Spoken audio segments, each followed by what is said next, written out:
أعوذ بالله من الشيطان الرجيم بسم الله الرحمن الرحيم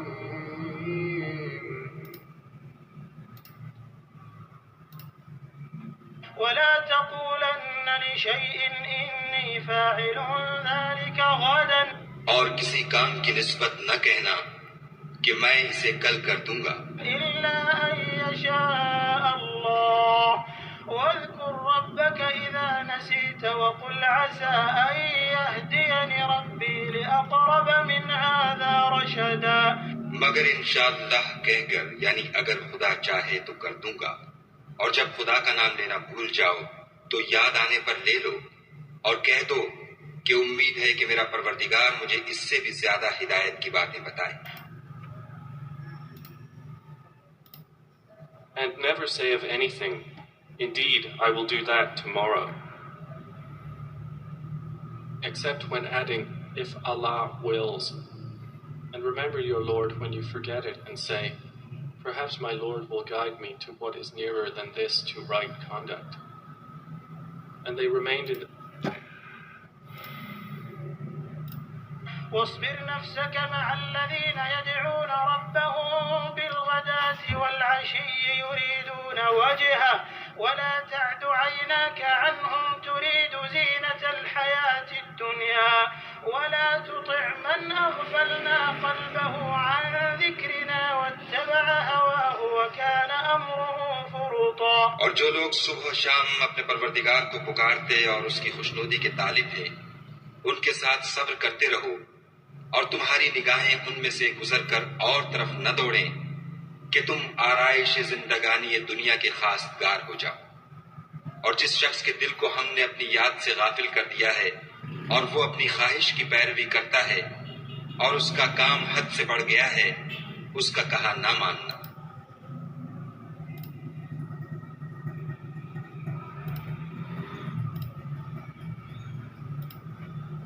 And keep yourself patient by being with those who call upon their Lord in the morning and the evening, seeking His countenance.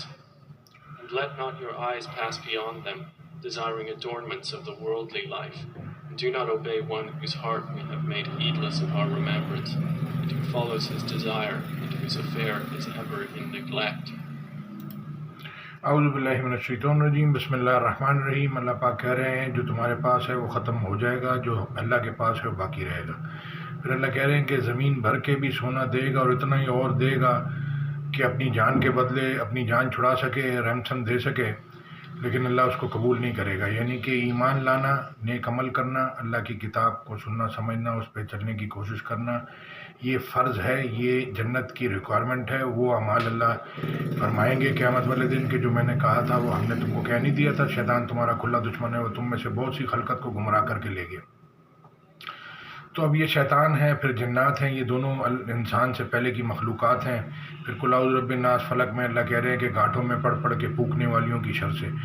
تو انسان کا دشمن شیطان ہے، پھر جنات ہیں۔ جناتوں کے بارے میں جنات کہتے ہیں کہ ہم کئی طرح کے تھے، ہمارے کئی طرح کے مذہب تھے، اور یعنی کہ جو راہ ہدایت پہ لگے وہ سیدھے راہ پہ چلے، اور اس میں سے جو گمراہی میں گئے یعنی کہ کچھ اچھے تھے کچھ برے تھے۔ تو کہنے کا مطلب ہر انسان کچھ اچھا ہے کچھ برا ہے۔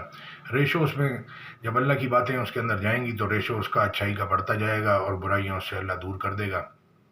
اللہ کہہ رہے ہیں نیکیاں باقی رہنے والی ہیں، اور یعنی کہ نیکیاں جب آدمی کرتا ہے تو گناہ اس کو اللہ مٹا دیتا ہے، نیکیوں کو بیلنس کر دیتا ہے۔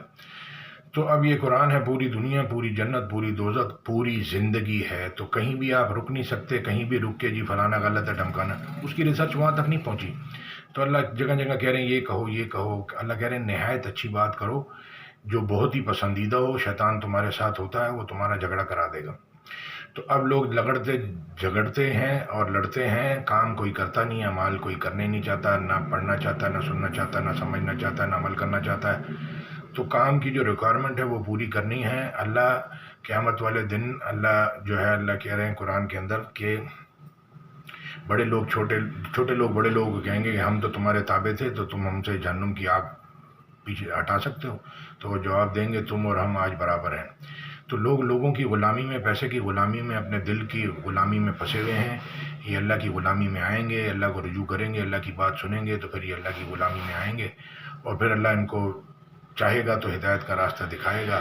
یہ پڑھنے سے، سمجھنے سے ایسے پتہ ہو ادھر جائیں گے فائدہ ہے، ادھر جائیں گے نقصان ہے، تو کون جائے گا نقصان کی طرف؟ تو اللہ نے فائدہ نقصان چھپایا ہے. ہدایت کی کتاب اسی لیے ہے، اس کو ہدایت کی کتاب کہتے ہیں کہ اس پہ سننا ہے، اس کو سمجھنا ہے، پھر اس پہ چلنا ہے قرآن. تو یہ ہے. جزاک اللہ خیر. السلام علیکم ورحمۃ اللہ. تو اب یہ جنات بھی بہت ہیں، شیاطین بھی بہت ہیں، اور پھر آپ کے سامنے پہلے تو مخلوق کم تھی، انسان کم تھے، ابھی 8 ارب انسان ہیں. تو یہ جو ہے وسوسے جو آتے ہیں انسان کو، انسانوں کی طرف سے بھی، جناتوں کی طرف سے بھی، اور شیاطین کی طرف سے بھی. تو اللہ جس کو چاہتا، اللہ کہتے ہیں قرآن کے بارے میں کہ یہ اس کو یاد کرانا ہمارا ذمہ ہے. اور اللہ کہتے ہیں کہ تم جبھی یاد رکھو گے، کہ نصیحت ہم نے اس لیے کی کہ تم تاکہ یاد رکھو، اور جبھی یاد رکھو گے کہ جب اللہ چاہے. یعنی ہدایت بھی جبھی ملے گی، ایمان بھی جبھی ملے گا. ہر چیز کے خزانے اللہ کے پاس ہیں. اور اللہ کہہ رہے ہیں مقدار سے اتارتے، اگر اللہ علم آپ کو نہ دے تو آپ بھٹکتے. پھر اللہ کہہ رہے ہیں اگر ہم قرآن نہیں اتارتے تو لوگ بھٹکتے رہتے. جزاک اللہ خیر. السلام علیکم ورحمۃ اللہ. تو آیت میں کوشش کرتا ہوں ساتھ اٹیچ کر دوں، نہیں تو پھر میں کل ڈال دوں گا. تو ابھی ٹائم بہت ہو گیا. تو دوسرا یہ کہ زندگی شارٹ ہے، چھوٹی سی ہے، اور یہ جانے کا کوئی پتہ نہیں انسان کا. تو اللہ کہہ رہے جو پاک ہو کے آیا وہ تو بچ جائے گا، جو دل پاک لے کے آیا. پھر اللہ کہہ رہے جس نے اپنے نفس کو پاک رکھا وہ مراد کو پہنچا، اور جس نے اس کو خراب کیا تو وہ جہنم میں جلے گا، نہ جیے گا نہ مرے گا. جزاک اللہ خیر. السلام علیکم ورحمۃ اللہ. تو اللہ کہہ رہے ہیں گناہ گار چہرے ہی سے پہچانے جائیں گے. تو لہٰذا ہر انسان کو چاہیے کہ اپنے اللہ کو رجوع کر لے، اور اپنے اعمال دیکھ لے، اور اللہ کی ڈیمانڈ دیکھ لے کہ اللہ نے کیا مانگے اور میں کیا کر رہا ہوں. جزاک اللہ خیر. السلام علیکم ورحمۃ اللہ. سننے کا شکریہ.